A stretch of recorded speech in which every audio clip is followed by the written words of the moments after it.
اعوذ باللہ من الشیطان الرجیم بسم اللہ الرحمن الرحیم وعلم آدم الاسماء كلها، اور اللہ نے سکھا دیے آدم کو تمام کے تمام نام۔ اب اس میں بھی ایک رائے تو یہ ہے، بلکہ اس میں تقریباً اجماع ہے مفسرین کا، کہ اس سے مراد ہے تمام اشیاء کے نام، اور تمام اشیاء کے نام سے مراد ہے ان کی حقیقت کا علم۔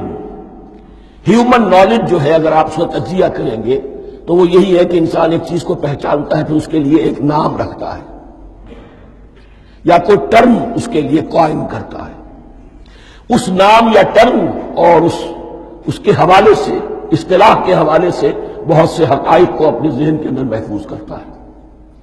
تو گویا کہ ان علمہ آدم الاسماء کلہا، تمام نام سکھا دیے کل مادی کائنات کے اندر جو کچھ وجود میں آنے والا تھا، ان سب کی حقیقت سے پوٹینشلی حضرت آدم کو آگاہ کر دیا۔ یہ پوٹینشل علم ہے، ہیومن نالج، جو ایکوائرڈ نالج ہے، جو انسان کو سم اور بسم اور اپنے اس دماغ کے کمپیوٹر کے ذریعے سے حاصل ہوتا ہے۔ ایک ہے ریویلڈ نالج جو اللہ وحی کے ذریعے سے بھیجتا ہے، ایک ہے ایکوائرڈ نالج، انسان خود علم حاصل کرتا ہے۔ اس نے آنکھوں سے دیکھا، کان سے سنا، نتیجہ نکالا، اور اس کمپیوٹر نے اس کو پروسیس کیا، اس نتیجے کو کہیں میموری کے اندر سٹور کر لیا۔ یہ کمپیوٹر ہے بہت بڑا۔ پھر کچھ اور دیکھا، کچھ اور سنا، کچھ چھو کر معلوم ہوا، کچھ چکھ کر معلوم ہوا، کچھ سونگھ کر معلوم ہوا، کوئی اور نتیجہ نکلا، اسے وہ پاس میموری کے ساتھ اس کو ٹیلی کیا اور نتیجہ نکالا۔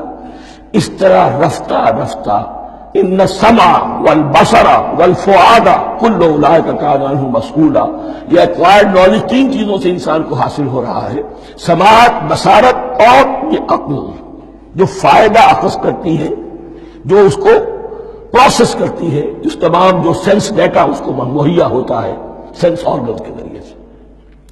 یہ علم ہے جو پوٹینشلی حضرت آدم کو دے دیا گیا۔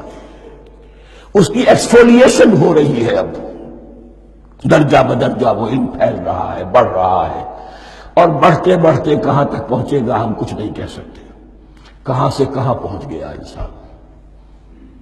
اس نصف صدی کے اندر علم انسانی میں جو ایکسپلوژن ہوا ہے، میں اور آپ اس کا تصور تک نہیں کر سکتے۔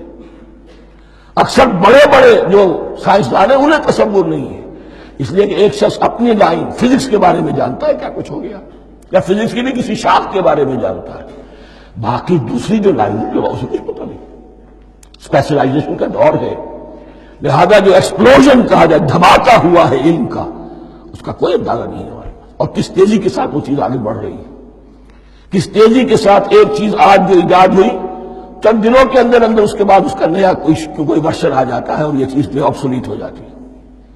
کمیونیکیشن کے اندر جو انقلاب عظیم برپا ہوا، تو آپ یہ سمجھیے کہ اقبال نے جو شعر کبھی کہا تھا کہ عروج آدم خاکی سے انجم سہمے جاتے ہیں، کہ یہ ٹوٹا ہوا تارا مہ کامل نہ بن جائے۔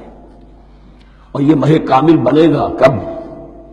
جب دجال کی شکل اختیار کرے گا۔ دجال کون ہوگا؟ جو ان تمام قواعد طبیعہ کے اوپر قابو پا لے گا، جب چاہے گا جہاں چاہے گا بارش برسائے گا، رزق کے تمام خزانے اپنے ہاتھ میں لے لے گا، جو اس کے اوپر ایمان لائے گا اسی کو ملے گا، کسی اور کو نہیں ملے گا، اس کی آواز پوری دنیا میں سنائی دے گی، وہ چند دنوں کے اندر پوری دنیا کا چکر لگا لے گا۔ یہ ساری چیزیں جو حدیث میں دجال کے بارے میں آئی ہیں، وہ اسی علم آدم، ایکوائرڈ نالج کے اس حد کو پہنچ جانا کہ وہ ٹوٹل مسٹریز نیچر کی جو ہے وہ اس پر منکشف ہو جائے، اور ان قواعد طبیعہ کو وہ ہارنس کر لے، قابو میں لے آئے اور انہیں استعمال کرے۔ کبھی جب ہمارے کسی بہت 200-300ویں کوئی پیڑھی میں کوئی ہمارے جد امجد ہوں گے جنہوں نے کوئی چٹان دیکھی کہ گری، پتھر پر پتھر ٹکرایا تو آگ اس میں سے شعلہ نکلا، اس کا یہ مشاہدہ کافی ہو گیا آگ پیدا کرنے کے لیے۔ پتھروں کو ٹکراؤ، آگ پیدا کر لو۔